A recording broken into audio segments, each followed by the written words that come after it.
Halo, Assalamualaikum warahmatullahi wabarakatuh.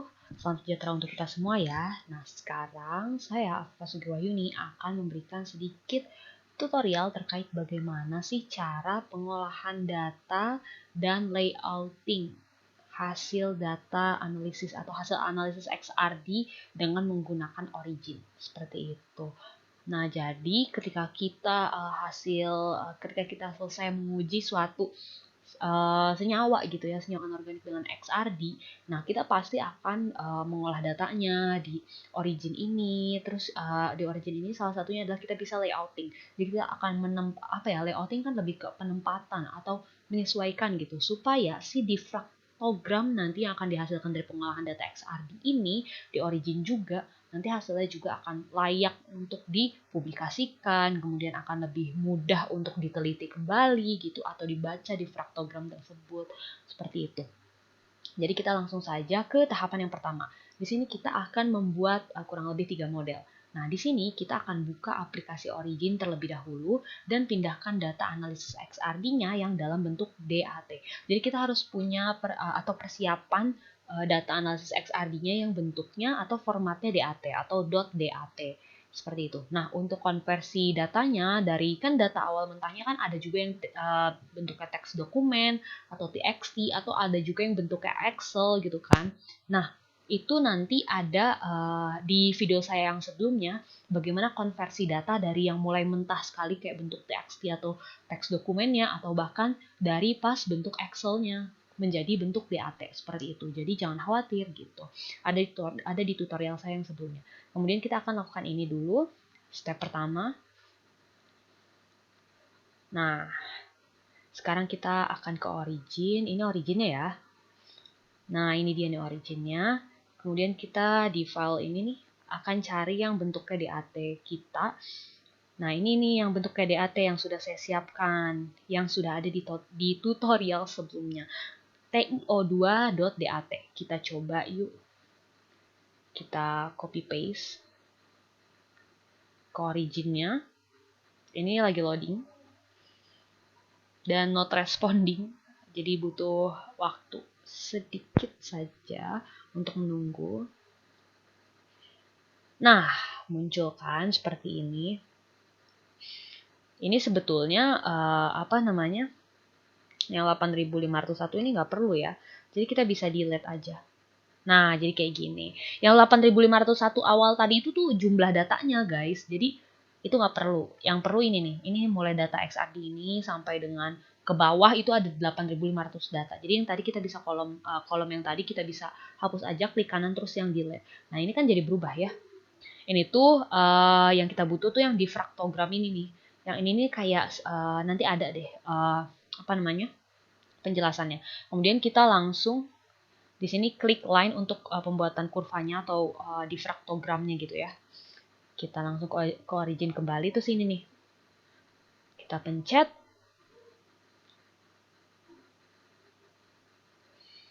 Oh, oke, sebentar. Kita belum drag. Maksudnya kita harus ini dulu ya. Kita harus pencet ini dulu ya, kedua kolomnya, kedua selnya, kemudian baru kita ke line. Nah, baru seperti ini gitu. Nah, ini tidak ada yang kan kalau kita minimize, kalau kita ke sini, ini kan sebenarnya ada gambarannya ya. Ada gambaran nanti kalau dijadikan di fraktogram itu akan seperti apa. Nah, ini ada yang miring-miring ini. Waktu itu saya pernah uji coba sekali dan ini nih muncul ya si yang kurva yang miringnya ini. Tetapi saya bisa hide gitu. Jadi dia muncul begini, set gitu. Tapi kita bisa hide gitu. Nanti di sini ada hide data plot. Nanti dia akan di hide sendiri. Jadi ntar yang kita butuhkan adalah yang di fraktogram ini saja. Seperti itu. Nah, sebetulnya juga kita bisa beri nama ya di sini sebenarnya. Cancel deh. Kita bisa beri nama ya di sini sebetulnya. Long name-nya ini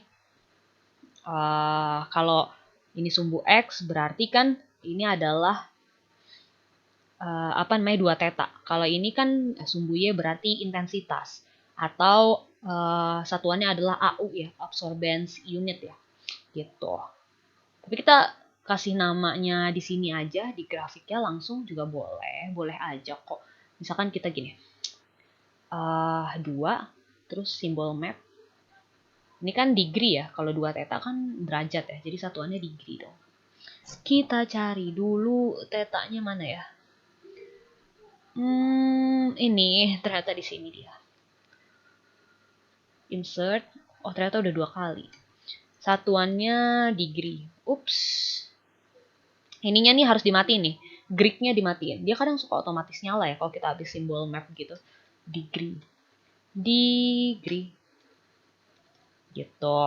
Nah, kalau yang ini adalah ini ya, 2 theta dari difraksi ya. Terus ini adalah intensity. Intensity. Satuannya AU ya, atau absorbance unit. Gini aja. Ini juga kita tinggal rapi-rapihin sih sebetulnya. Gitu. Kita lihat lagi tahapan selanjutnya.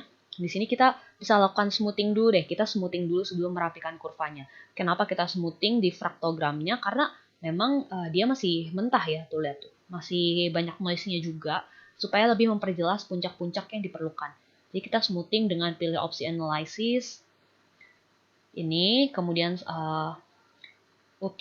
signal processing, kemudian yang smooth. Kita open dialog aja. Nah, seperti ini. Nah, ini kita bisa sesuaikan ya. Kalau metodenya kita pakai yang adjacent averaging yang biasa dipakai gitu ya. Untuk ini kita bisa auto preview buat lihat nih hasil smoothnya. Ini kan kalau belum diatur ya points of window-nya, dia tuh masih kurang lebih sama gitu. Ini hasil smoothnya yang merah, ini yang hitam, ini yang raw-nya yang mentah. Nah, ini masih kurang lebih sama gitu. Jadi si merahnya ini nutupin si hitamnya gitu kan. Jadi kita akan atur points of window-nya yang semakin besar ini semakin smooth ya nilainya. Berarti ya misalkan kita atur sebesar 40. Misalkan oke gitu ya. Nah, ini tuh jadi kelihatan gitu kan. Ini kalau yang di smooth jadi semakin besar nilai points of window-nya, jadi ini smooth-nya tuh semakin kelihatan gitu. Jadi semakin puncak-puncak yang jelasnya itu lebih kelihatan daripada yang noise ini ntar jadi diperhalus lah ibaratnya seperti itu. Nah, kemudian setelah itu kita akan ini yang udah tadi ya, opsi adjacent averaging, terus ini non boundary condition, atur juga points of window. Nah, kita juga bisa nih atur yang tadi. Jadi coba kita ke analysis, atau mungkin kita bisa undo dulu ya. Nah, kita ke analysis, kemudian yang tadi smooth, open dialog. Nah, di sini kan ada kita atur lagi ini jadi yang metode biasa. Terus ini boundary-nya tetap non. Terus kita aturnya non aja ya. Kondisi pembatasannya nggak usah. Terus ini misalkan kita atur jadi 50 juga, kita preview. Nah, ini previewnya seperti ini. 45 seperti ini auto preview. Nah, gitu. Seperti itu ya. Jadi kita coba 50 atau 40 lah. 40 aja lagi ya kayak tadi. Nah, seperti itu. Nah, terus setelah itu kita akan buat di fraktogram perbandingan keduanya. Nah, ini kita versi smooth sama versi yang raw. Yang mentah sama yang udah di smooth gitulah kurang lebih. Ini sebenarnya juga bisa dirapihin dulu ya. Tapi ini dirapikannya ntar aja. Kita kembali ke sini dan kita akan lihat nih 40 points of window nih yang versi smoothnya. Ini nggak ada nih gitu kan. Berarti kita tinggal begini aja. Jadi ini kita ambil semua terus kita pakai yang ini nih. Pakai yang plot multiple layers ya. Nih, plot multiple layers. Itu tuh pilihan yang ini nih. Kita coba pencet. Nah, ini nih ada previewnya, ya kan? Kemudian kita langsung oke aja ya. Nah, jadinya kayak gini. Jadi dia tuh kelihatan lah perbandingan. Ini bisa kita kecilin aja ya. Sekiranya nutupin gitu ya. Nah, gini, segini kita geser di pojok kanan misal. Nah, ini versi smoothnya ya. Versi smooth dengan 40 points of window. Ini B-nya ini maksudnya ini ya, si intensity ya. Jadi kita ini tuh yang di smooth, versi smooth aja gini, tulis. Smooth version. gitu. Terus kalau yang ini versi yang row-nya.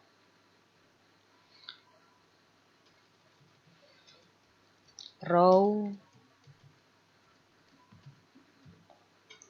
version. TIO2 misal gitu ya. TIO2 ini kasih pangkat gitu. Kok pangkat? Di bawah maksudnya. Mohon maaf. Nah, seperti itu. Kemudian set gitu ya. Kita bisa kecilin juga lah. Kecilin jadi 16 juga misalnya. Nah, dia kan bisa kita rapiin juga ya. Sesuaikan saja. Samain misalnya di sini. Gak ada masalah. Yang penting kita rapihkan pertama sesuai dengan ketentuan juga gitu ya.